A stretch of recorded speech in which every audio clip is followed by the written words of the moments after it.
Dear viewers, আজকে TET সংক্রান্ত খুব গুরুত্বপূর্ণ কতগুলি আপডেট দেব। কিছু পিটিশন যেগুলি কিন্তু ট্যাগ হয়েছে মেন যে টেট মামলা, যেটি 1 সেপ্টেম্বর সুপ্রিম কোর্টের মামলা ছিল, মানে জাজমেন্ট ছিল, তার সাথে ট্যাগ হয়েছে। এই মামলাগুলি কিন্তু মানে রিভিউ পিটিশন নয়, এগুলি রিট পিটিশন এবং খুব গুরুত্ব বহন করে। আর কিছু রিভিউ পিটিশনও নতুন হয়েছে, যেগুলি লাস্ট যে রিভিউ পিটিশন দেখাবো কবে। আর একটা যেটা সম্পর্কে খবর দেব সেটা হচ্ছে আগামীকাল মানে 16ই মার্চ একটি টেট মামলার লিস্টিং হয়ে গেছে। মানে যেটা কম্পিউটার জেনারেটেড ডেট ছিল সেটা এখন সেটা ফিক্সড হয়ে গেল। মামলাটা কোর্টে লিস্টিং হয়ে গেল, অর্থাৎ হিয়ারিংয়ের জন্য প্রস্তুত। তো যাই হোক, এই সমস্ত খবর নিয়ে আজকের টোটাল ভিডিওটা সঙ্গে থাকুন, পুরোটা থাকুন। তো প্রথম চলুন দেখি এই যে মেন যে টেট মামলার, যেটি হচ্ছে যার ডায়েরি নম্বর 36466, এর একেবারে দুটি আরও নতুন, যেটি আমি লাস্ট আপডেট দিয়েছিলাম এইখান পর্যন্ত 12/820। তারপরে আরও দুটি মামলা কিন্তু রিভিউ পিটিশন, এগুলি কিন্তু অ্যাড হয়েছে। এবং লাস্ট যে রিভিউ পিটিশন যেটি হচ্ছে 15/376, এটি ফাইল হয়েছে 12ই মার্চ 2026। এবারে আসি, চলুন কিছু কিছু মামলা রিট পিটিশন যেগুলি কিন্তু ট্যাগ হয়েছে মূল মামলার সাথে। সেটি হচ্ছে মূল যে কতগুলি গুরুত্বপূর্ণ রিট পিটিশন, সেটি হচ্ছে একটি নীতিন উপাধ্যায়ের মামলা 55410, আরেকটি হচ্ছে শিক্ষক মহাসংঘের মামলা 54442, আরেকটি হচ্ছে ছায়া বিদ্যাধর ডান্ডালে যেটি হচ্ছে 54476। তো এই যে মামলাগুলির মধ্যে যেটি ছায়া বিদ্যাধর ডান্ডালের মামলাটি ভার্সাস ইউনিয়ন অফ ইন্ডিয়া, এটিও খুব গুরুত্বপূর্ণ। এটি লাস্ট লিস্টিং হয়েছিল 12/12/2025-এ, এটি রিট পিটিশন। তো এর মূল বক্তব্য কি ছিল তা আমরা একটু অফিস রিপোর্টটা চেক করলেই পাবো। তো সেইটা আমরা একটু দেখি এর মূল বক্তব্য কি ছিল। এখানে এই রিট পিটিশনটি ফাইল্ড হয়েছে বাই মিস্টার বিনোদ কুমার তেওয়ারি, যিনি হচ্ছেন AOR। তো তিনি বলছেন, মানে তাদের পক্ষ থেকে যে পিটিশনার হচ্ছে ছায়া বিদ্যাধর ডান্ডালের, issue a writ of certiorari or any other appropriate writ, order or direction quashing the circular order or action of the respondents insofar as it seeks to apply the TET requirement retrospectively to the petitioners. খুব গুরুত্বপূর্ণ এই কারণে বলছি, union of India এবং others এরা হচ্ছে respondent আছেন। তো আসলে যেটি বলতে চাওয়া হয়েছে যে সুপ্রিম কোর্টের কাছে আবেদন করা হয়েছে যে আপনারা একটা অর্ডার দেন, যার ফলে ইনারা যাতে এখনই এই যে 1 সেপ্টেম্বরের রায়ের পরিপ্রেক্ষিতে এখনই কোনো অর্ডার দিতে না পারেন, যাতে করে টেটটা ম্যান্ডেটরি হয়ে যায়। আপনারা সবাই জানেন সুপ্রিম কোর্টের রায়ের বলে টেটটা এখন ম্যান্ডেটরি, কিন্তু সেটা তোকে এক্সিকিউট করতে হবে। তো এক্সিকিউশনারি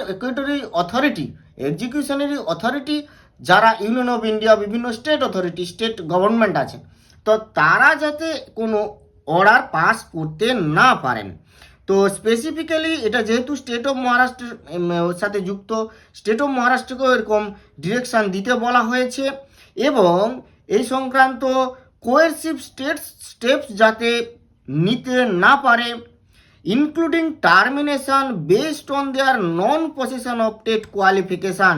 অর্থাৎ এই মুহূর্তে কেউ চাইলেই যাতে টার্মিনেট করিয়ে দিতে না পারে। এবং আরও ডি পয়েন্টে যেটি বলা হয়েছে, declare that government school teachers who are validly appointed under the statutory rules prevalent prior to the coming into force of the RT Act 2009 are not required to qualify the teacher eligibility test for the purpose of continuation of their service। এই যে শেষ পয়েন্টটি খুব গুরুত্বপূর্ণ point, যেটি দাবি করা হয়েছে, মানে যেটি প্রেয়ারে চাওয়া হয়েছে যে গভর্নমেন্ট স্কুল টিচার্সকে এই টেট থেকে রেহাই দেওয়া হোক। আপনারা শুনেছেন ইউপি থেকে একটি শিক্ষক সংগঠন তারা রিট পিটিশন করেছিলেন, কিন্তু সেই রিট পিটিশনটি হিয়ারিংয়ে উঠেই খারিজ হয়ে গিয়েছিল। কিন্তু এই যে রিট পিটিশনগুলি, যে কথাগুলি বললাম, এগুলি রিট পিটিশন হিয়ারিং হওয়ার পরে যা মূল মামলার সাথে ট্যাগ করতে বলা হয়েছে এবং তাতে যে আবেদনটা করা হয়েছে তা কিন্তু খুব গুরুত্বপূর্ণ আবেদন, যা সমস্ত টেট ম্যান্ডেটরি যে অর্ডার দ্বারা পীড়িত শিক্ষকদের খুব সহায়ক হবে। কারণ এখানে স্পষ্টতই চাওয়া হয়েছে 8-1-2009 দ্বারা 9 ফলে যে সমস্ত টিচাররা ভ্যালিডলি অ্যাপয়েন্টেড হয়েছে তাদেরকে এই আইন দেখিয়ে যেন টার্মিনেট করিয়ে না দেওয়া হয় তা প্রেয়ার করা হয়েছে, যা কিন্তু সুপ্রিম কোর্টে একেবারে উল্টো একটা রায় হয়েছিল। এবং দেখুন, শিক্ষক মহাসংঘের যে মামলা, যেটি এই ডায়েরি নম্বর, সেটিকে আর স্পেশালি আলাদা করে না উল্লেখ করে এখানে সিমিলার কেস বা সিমিলার ইস্যু হিসাবে এখানে লিস্টেড করা হয়েছে। তাহলে বুঝতেই পারছেন এটা রিট পিটিশন হিসেবে লিস্টেড হয়েছে এবং মূল মামলা সাথে ট্যাগ হয়েছে। এবার আসি আমরা নিতিন উপাধ্যায়ের যে মামলাটা 55410, পিটিশনার হচ্ছে নিতিন উপাধ্যায়। তো নিতিন উপাধ্যায়ের কেসটা একটু অন্যরকম। এখানে তিনি রিট পিটিশন করে যেটা প্রেয়ার করেছেন কোর্টের কাছে, যে সমস্ত মাইনরিটি ইনস্টিটিউশন আছে সেই মাইনরিটি ইনস্টিটিউশনগুলোতেও টেটটাকে ম্যান্ডেটরি করতে হবে।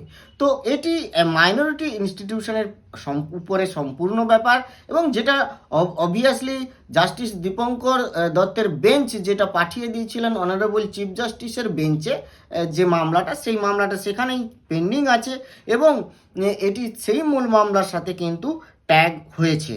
এবারে আমরা আসি যে মামলাটি আগামীকাল হিয়ারিংয়ের জন্য একেবারে লিস্টেড হয়েছে।